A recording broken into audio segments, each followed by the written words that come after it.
Hi, my name is Phil and it is way past my bedtime, but I've got Sekiro Shadows Die Twice to play. Welcome to First Hour Reviews. Do you try and hold it, Bubba?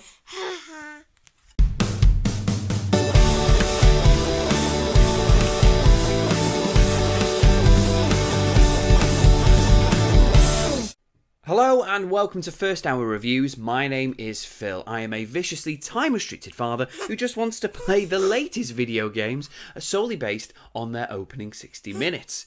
You made me laugh because I'm supposed to say review, not play, but that's what I'm going to be doing. Why, you ask? Well, that's because of my co-presenter, Josie. She keeps me up most nights and she's even laughing and mocking me. Yeah, she keeps me up most nights, and after I've put her to bed, fed her, and sort of played with her throughout the day, it just leaves me with 60 minutes of me time before I pass out due to exhaustion. Episode 2, Sekiro, Shadows Die Twice. Ow!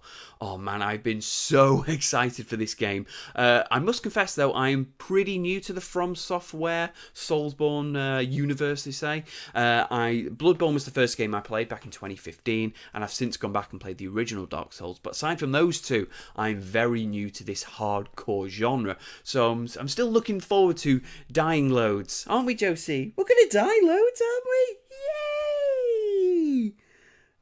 Unimpressed. So just before we crack on with the review, we might as well revisit FromSoftware's back catalogue and see what brought us here. It may seem like FromSoftware came from nowhere to take the hardcore gaming world by storm, but prior to 2009, the Japanese studio were best known for creating the much beloved Armored Core series. After a number of years releasing an RPG here, a hack and slash there, FromSoftware's first real Western success came in the form of cult classic Demon's Souls. Despite first impressions, critics praised its devilishly challenging, barbaric yet highly addictive gameplay, which led to the game's spiritual successor and trend-setting behemoth, Dark Souls, emerging to global critical acclaim in 2011. Players couldn't get enough of the old-school fantasy-driven environments and intense hardcore gameplay, so to no one's surprise, except the studio arguably, fans demanded a sequel, and a sequel they got in 2014. Despite the visual upgrades and the underlying foundations being identical, something about Dark Souls 2 just didn't sit right with the hardcore community, and because of this stigma, FromSoftware needed to take a breather from the series, and luckily for them, a brand new IP was on the horizon and very near completion. In 2015, the world was introduced to Yharnam and the old hunters that reside within it,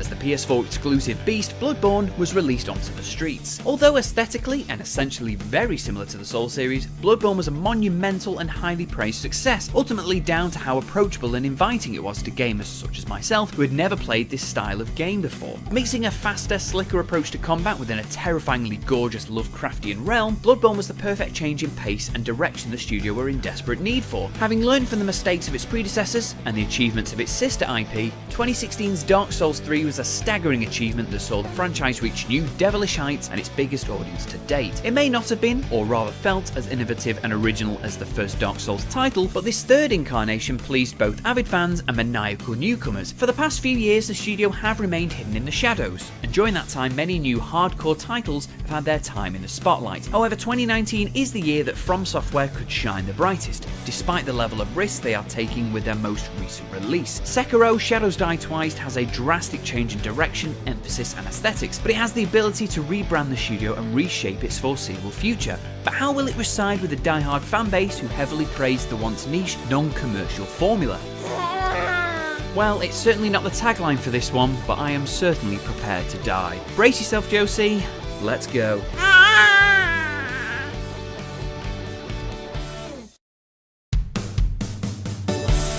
With its calm, picturesque introduction and hand-holding tutorial, Sekiro Shadows Die Twice is without a doubt the most welcoming of FromSoftware's most recent releases, for the first 10 minutes at least. But hey, it's better than a kick in the teeth. Stealth is a brand new inclusion in the Soulsborne extended universe, and right from the off it adds a certain flavour to this game that another entry in the Souls or Bloodborne franchise simply couldn't cut. This is innovation, and we haven't even got to the bloody grappling hook yet. Combat too has taken on a new form, and if you're someone looking for a balls-to-the-wall fight that asks you to simply, and maniacally, swing a sword until someone's health depletes, then you, my friend, will find yourself disappointed and dead. many times. Unlike Bloodborne that primarily focused on dodging and striking with everything you had, Sekiro is all about parrying, meaning the only way you'll kill an enemy is with concentrated, calculated precision. To kill enemies you must first destroy their posture by blocking at the correct time and making use of the now exposed body. Not only do your attacks come in various shapes and sizes, but your adversaries also have a few tricks up their sleeves, and it's your response to them that can determine the outcome of the battle. Sekiro very quickly and arguably very rightly tells us to forget everything we thought we knew about the once formulaic combat system. This is unlike anything you've ever played before,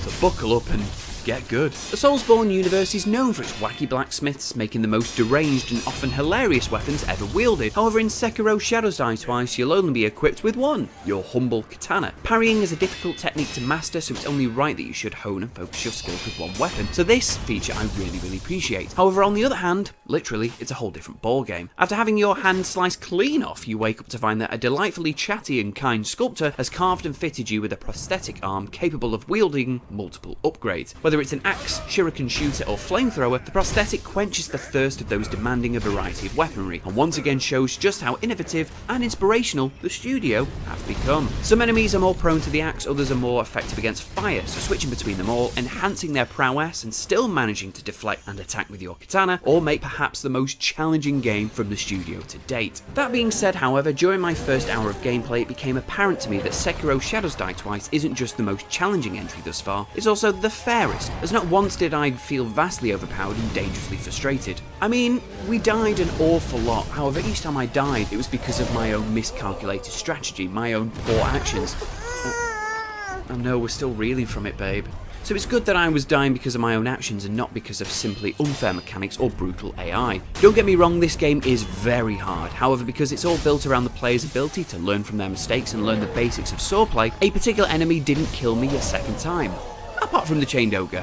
What a ballistic prick. For a franchise with the infamous mantra of get good, Sekiro feels and plays like the first game where that genuinely can be achieved very early on, by focusing on the fundamentals of basic swordplay and not charging into every open space like a bloody lunatic. Rather than slumping into my chair into a hissy fit, raging around every corner, I instead had a very minor, more contained breakdown. As if the combat style, grappling hook and ability to jump wasn't different enough, the real uniqueness of Sekiro Shadows Die Twice is to, well, die twice. If an enemy gets the better of you and smacks the living crap out of you, you'll naturally die a very gruesome death. However, for a short amount of time you are given the opportunity to resurrect and continue fighting once your adversary has their back turned. This new and often brief lease of life can be all you need to continue towards the next checkpoint, to rest, or at the very least it'll give you another go to further study that bloke's attack pattern, to find a weakness before you return. Along with the prosthetic arm, the ability to resurrect is an incredibly vital and powerful tool that can very easily be used poorly if you refuse to fight patiently and cleverly. So learn from your mistakes and flee if you need to, otherwise you'll find it extremely difficult to level up your shinobi skills. Everything about Sekiro is innovative and genuinely game-changing, proving that a studio once heavily relying on recycled tropes can evolve the very fundamentals of their creations. I for one cannot wait to be viciously killed and shamed for my mistimed, poorly educated actions,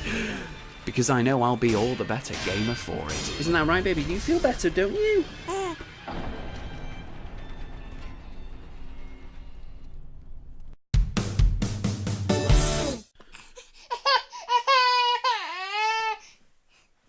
Looks like Josie's about to pass out for the third time today, but before she does, we might as well give you our final thoughts. Sekiro Shadows Die Twice is by far the hardest game FromSoftware have made.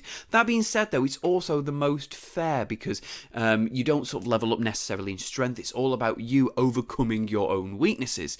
The fact that you've got to take out your time to train, to get used to all the mechanics. Every enemy can be beaten with relative ease. However, it's all down to you taking the time to learn the basic mechanics of swordplay and knowing your environment, studying each enemy and knowing what different attacks you can do to counteract all the other attacks that the enemies can do. It's all about parrying, so if you're not a fan of just being patient and trying to deflect every attack that comes your way, then my friend, this game may not be for you. So it's alright for you, baby. You're just a little young because it's an 18.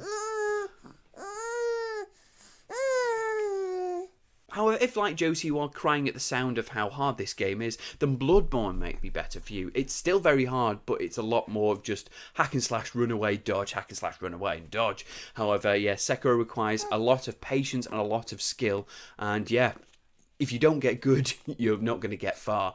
However, this game does feel like it's the first one the studio have made where that is actually achievable right from the off. Oh. If you could sum up this game in one word, what would it be? And how many stars would you rate this game? That's a lot. I totally agree. So yeah, Sekiro Shadows Die Twice is a massive recommendation from me and Josie. It's incredibly hard, but it's incredibly fair, which makes it incredibly great. So there we have it. That's all we have time for on this episode of First Hour Reviews. I hope you enjoyed it. I've been Phil. She's been well behaved. And if you want to follow us and chat to us on social media, you can do. On Twitter, we are at First Hour Games. On Instagram, we're always popping up lots of cute pictures of you, aren't we? That are kind of game related. On Instagram, we are at First Hour Games. And if you go on Facebook, just type in First Hour Reviews and you will find us there. Well, who knows what we'll be reviewing next? It's all up to this one. You've got your own personal tastes. But until next time, farewell. Say bye, Josie. Bye. One of these days, a first word will be on this show.